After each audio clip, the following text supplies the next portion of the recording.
تو میں سویا تو مجھے خواب میں حضور صلی اللہ علیہ وسلم کی زیارت مبارک نصیب ہوئی. ہاتھ سے آپ صلی اللہ علیہ وسلم کا دست مبارک ایسے تھام لیا. کچھ سوال ایسے ہوتے ہیں جن کے جواب اللہ تبارک و تعالیٰ کے سوا کوئی نہیں دے سکتا. میرا ایک ایسا سوال پھنس گیا تھا. وہ سوال پھنس گیا جناب شفاعت رسول صلی اللہ علیہ وسلم کے متعلق. بندے اڑ جاتے ہیں نا کبھی کبھی سوالوں پہ. سوال میرا اڑ گیا. اڑا بھی بڑے عجیب طریقے سے. وسوسہ نہیں تھا، وہم نہیں تھا، شک نہیں تھا، ایک تجسس سا ہو گیا کہ شفاعت رسول صلی اللہ علیہ وسلم کی امید پہ تو ہم جی رہے ہیں. اللہ کی رحمت کے بعد شفاعت رسول کا ہی تو سب سے بڑا آسرا ہے ہمارے پاس. اب میں سوچوں کہ کیسے ہوگی شفاعت رسول. کچھ سوال ایسے آفاقی ہوتے ہیں جن کو آپ ہمیشہ پال بھی نہیں سکتے. وہ تھوڑی دیر کے لیے آپ کے اندر اترتے ہیں اور آپ کو ہلاتے ہیں اور اڑ جاتے ہیں اور آپ کہتے ہیں چلا گیا، لیکن وہ اپنی پیاس چھوڑ جاتے ہیں نیچے. پرندہ اڑے گا تو مٹی ادھر ادھر ہو جائے گی نا، تو وہ اپنا مقام وہاں پہ چھوڑ جاتے ہیں کہ آئیں گے دوسرے پرندے کو لے کے آئیں گے جواب والے کے ساتھ، کیونکہ یہاں پہ ہوتا ہی نہیں نا زندگی میں جواب اس کا. کتنی دیر تک اس کو لے کے پھریں گے؟ پاگل ہو جائے گا آدمی. ایسے تو کئی سوال چلے میرے اندر. بہرحال اس کے بعد پھر ایک غم کا دور. ایک دفعہ ایسا ہوا کہ آہستہ آہستہ مایوسی، دکھ اور رنج نے مجھے پاؤں سے دبوچنا شروع کیا اور میری گردن تک آ گیا. بہت آہستہ آہستہ مجھے ایک صورتحال میں پھنسایا گیا اور میں اس صورتحال میں دھستا گیا اور میں نے اسے نکلنے کے لیے بڑے ہاتھ پاؤں مارے. نکلا ہی نہیں گیا، ہلا ہی نہیں گیا. سر آکاش بیل کی طرح جب پاؤں سے اسیب لپٹتے ہیں نا تو سب سے پہلے آپ کا چلنا بند ہوتا ہے. بالکل. اور آپ رکتے ہیں ایسے ہی، اور اس کے بعد آپ کو جکڑا جاتا ہے. تو میں پہنچ گیا ایک ایسی جگہ پہ جہاں پر مصیبت پڑ گئی. مصیبت بھی ایسی پڑی کہ مجھے اندازہ ہو گیا کہ ایک طویل عرصہ یہ مصیبت رہے گی، یہاں پہ رکنا پڑے گا. عادت ڈال لو بھائی، رنج سے خوگر ہوا انسان تو مٹ جاتا ہے. مشکلیں اتنی پڑی مجھ پر کہ آسان ہو گئی. ایسا شعر تھا غالب. آسان تو ایسے ہوتی ہیں کہ بس عادت پڑ جاتی ہے. چوٹ تو چوٹ ہے، وہ لگ رہی تھی. تو ایک رات لیٹا، بڑا رویا. پہلے جائے نماز پہ رویا، اس سے پہلے دوپہر کو شاید رویا. روتا ہی رہا اس دن سارا دن، بہانے سے روتا ہی رہا. وہ قرآن پاک کی ایک آیت ہے، وہ کون ہے جس کی طرف پھر تم چیختے اور چلاتے ہو. تو کبھی کبھی آدمی اللہ تعالیٰ سے بہت پھر آہوزاری بھی کرتا ہے کہ میرے ساتھ ہی کیوں کر رہے ہو، ایسے کیوں ہو رہا ہے. تو وہ اس دن وہ دن ایسا تھا تو اللہ کو پتا تھا یہ آج ٹوٹ گیا، آج ختم ہو گیا. تو میں سویا تو مجھے خواب میں حضور صلی اللہ علیہ وسلم کی زیارت مبارک نصیب ہوئی. اچھا، زیارت کے بارے میں آپ کو ایک بات بتاؤں. میں اس پہ بات کرنے کا قائل نہیں. کچھ مخصوص حلقہ احباب میں بات ہو سکتی ہے، علم والوں سے بات ہو سکتی ہے، اپنی ماں سے بات ہو سکتی ہے، اپنے باپ سے، یا کسی بھائی بہن پہ بہت اعتماد ہے تو آدمی اپنے دل کا حال کہہ لے. اصول اس کا یہ ہے کہ پوشیدہ رکھیں. اللہ کا شکر ادا کریں کہ زیارت ہو گئی ہے، کیونکہ اس میں کوئی اپنے عمل کا تو دخل ہے نہیں. نصیب کی بات ہوتی ہے. کیونکہ میں نے اسلام میں اگر کوئی لاٹری لگتی دیکھی ہے تو وہ زیارت رسول ہے. بالکل، سبحان اللہ. جس میں کوئی نہیں آپ نے اتنا پڑھا تو ایسے ہو گیا تو ایسے. کوئی مجھے بندہ بلائیں جی جو کہے جی اتنی بار پڑھیں تو زیارت ہوگی. میں کہتا ہوں یار ابھی وہ مراقبوں والے آ جائیں گے، وہ کہیں گے ہم اتنی بار پڑھتے ہیں تو ہو جاتی ہے. وہ تو میں بھی پتہ نہیں کیا کچھ دکھا دوں گا. میں ایک بڑی سیدھی بات کر رہا ہوں کہ ایک عام آدمی ہے، نماز پڑھتا ہے، قرآن پڑھتا ہے، تسبیح کرتا ہے. اب اس کے کنٹرول میں کہاں ہے کہ زیارت تک پہنچے جناب. آپ بادشاہ سے خود مل سکتے ہیں جب تک بادشاہ آپ کو بلائے نا. بالکل کوئی پاسبلٹی ہے نہیں. ترلا ہی ہے. سفارشیں ڈلوائی جائیں گے، آوازیں دی جائیں گے، رابطہ کیے جائیں گے. جب حضور کی مرضی ہوگی تب آپ کو شرف ملے گا، شرف بازیابی عطا ہوگا. بالکل ایسے. اچھا، اب میں یہ بات اس لیے کر رہا ہوں کہ یہ بہت لوگوں کے کام آئے.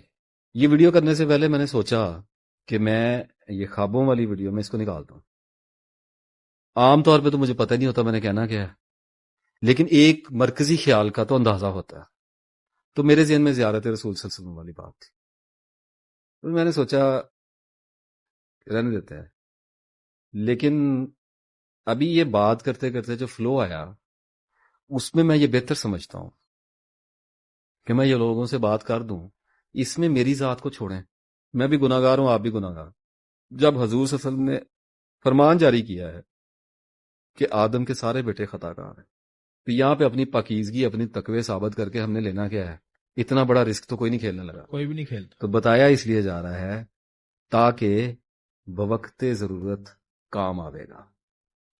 سمجھ آ گئی بات؟ بالکل ہوا یہ جی، آنکھ کھل گئی. اب کیسی ابتلا کے دور سے میں نکلتا ہوا خواب میں گھسا کہ زمانے بھر کے مصائب میرے پیچھے لپک رہے تھے، اور خدا خدا کر کے آنکھ لگی اور میں ایک مقدس خواب میں داخل ہو گیا. اب جب خواب کا اندھیرا چھٹا ہے تو میرے سامنے کیا تھا؟ میرے سامنے ایک ہاتھ تھا، ایک دستے مبارک تھا. بس یوں سمجھیے کہ میری آنکھ کسی کے پیروں میں کھلی. اور وہ بڑا نصیب ہے، اس وقت نصیب عروج پہ گیا ہوا تھا، کہیں اللہ کی مرضی ہے، اشارہ کرتا ہے اس بد نصیب کا نصیب کھول دو. وہ کھل کے وہ گیا. اب وہ نصیب اس وقت عروج پہ، تو آنکھ کھلی تو یوں سمجھیے جیسے کسی کے گھٹنے مبارک حضور صلی اللہ علیہ وسلم کے مطلب آپ تشریف فرما ہے اور میں زمین پہ گرا ہوا ہوں اپنے گھٹنوں کے بل، اور میری آنکھ کھلی ہے، تو میری آنکھ ایک لمحے میں تیزی سے اوپر ہوتی ہوئی ہاتھ پہ آ کر ہوتی. آپ صلی اللہ علیہ وسلم کا ہاتھ مبارک، دستے مبارک ایسے ہے. ٹھیک ہے، اچھا، اللہ اکبر. اب وہ جب نظر رکی تو کیا رکی؟ ایک شعور کے ساتھ رکی، ایک بجلی کے کڑاکے کے ساتھ رکی کہ میرے پورے خواب میں بھی ضروری عقل موجود ہوتی. اچھا، obviously اس میں آگے نہیں جاؤں گا. اچھا، اب وہ اس وقت ایک ہی عقل تھی کہ یہ میرے نبی کا ہاتھ ہے. بس اس عقل کے سوا کون ناصر، کون سی دنیا. بالکل مکمل ترین یادداشت یہ تھی کہ یہ میرے نبی کا ہاتھ ہے. ہاتھ سے آپ صلی اللہ علیہ وسلم کا دست مبارک ایسے تھام لیا ایسے، اور بس کافی ہو گیا. شفاعت کو رونے والا، شفاعت کے سوالوں پہ غور کرنے والا، اپنی طرف سے بڑا روحانیات، ایک ہاتھ کی مار ہے. اللہ کے محبوب کا ایک ہاتھ، ایک دستے مبارک، کہ وہ کافی ہو گیا کائنات میں. جناب کافی ہو گیا. بات سمجھیں بھائی، یہ میرے نبی کا ہاتھ ہے، یہ میرے نبی کا دستے مبارک ہے جو میرے ہاتھ میں آ گیا. وہ پیچھے کیا رہ گیا سر؟ کچھ بھی نہیں جی، کچھ بھی نہیں. اب کیا رہ گیا؟ کل کائنات آ گئی. وہ جو احساس میرے اندر اس وقت بجلی کی طرح سرائیت کیے ہیں، اور جو کیفیات میرے اندر اتری ہیں، اور جو عقل میری ٹھیک ہوئی ہے اس دستے مبارک کی زیارت سے، اوپر تو ہمت ہی نہیں ہوئی نا سر. اوپر تو ہمت ہی نہیں ہوئی سر. ایسے ہی ہے، سبحان اللہ، سرکار ہیں. بالکل ایسے کیسے آپ کا کیسے؟ ٹھیک ہے، نظریں تو دیکھیں، کن نظروں نے دیکھنا ہے. اوقات دیکھی جائے اور پھر اپنی بصارت دیکھی جائے، اس پہ تو بات ہی نہیں کرتے. اوپر جانے کی تو بات ہی نہیں کی نظروں نے. رج گیا میں سر، جس کی جو اوقات ہے سر. ایک مبارک سے لوگ رج گئے سر، نسلوں کو کافی ہوئے میں نے جب وہ خواب کے اندر جب دستے مبارک کو تھاما، میرے روئیں کو پتا چل گیا. گناہ گاروں کو تو دستے مبارک، ایک پاک نظر، ایک مسکراہٹ، ایک رخ انور کی جھلک، یہ سب بھی شفاعت میں ہے. بالکل سر دیکھنے دے گا اللہ، کیا یہ کم ہے؟ میں اس وقت مجھے جا کے اندازہ ہوا جب میں اٹھا ہوں نا، وہ رواں پانی ہوا تھا، سمجھ سی باہر ہوئی کہ یہ ہوا کیا ہے میرے ساتھ. اس وقت وہ جو سوال گیا تھا پرواز کر کے، وہ شفاعت والا، پھڑ پھڑ کرتا ہوا اترا، اور اس نے کہا پتا چلا شفاعت کیا کیسے ہوتی. سبحان کچھ کہنے سننے کی ضرورت نہیں ہوتی، کسی ملاقاتوں کی ضرورت نہیں ہوتی. جنہوں نے دینی ہے نا وہ جانے. تیرا سوال حل ہوا کہ نہیں ہوا؟ میرا مرنے تک ہو گیا بھائی. آپ مجھے بتائیے، روزے آخرت آپ اربوں کے ہجوم میں پیچھے کھڑے ہوں اور لاکھوں سال کا فاصلہ لگتا ہو آپ کو جانے میں، اور آپ کو کوئی خبر دے کہ تیرا نبی وہاں پہ ہے. ٹھیک ہے، وہ ہو گئی نا سر. آپ کو یہاں بیٹھے پتا چل جائے کہ میرا نبی اپنے جسم اطہر کے ساتھ اس دنیا میں رونق افروز ہو گیا، آپ بیٹھیں گے یہاں اور آپ کے اندر کوئی ڈر، کوئی خوف رہے گا؟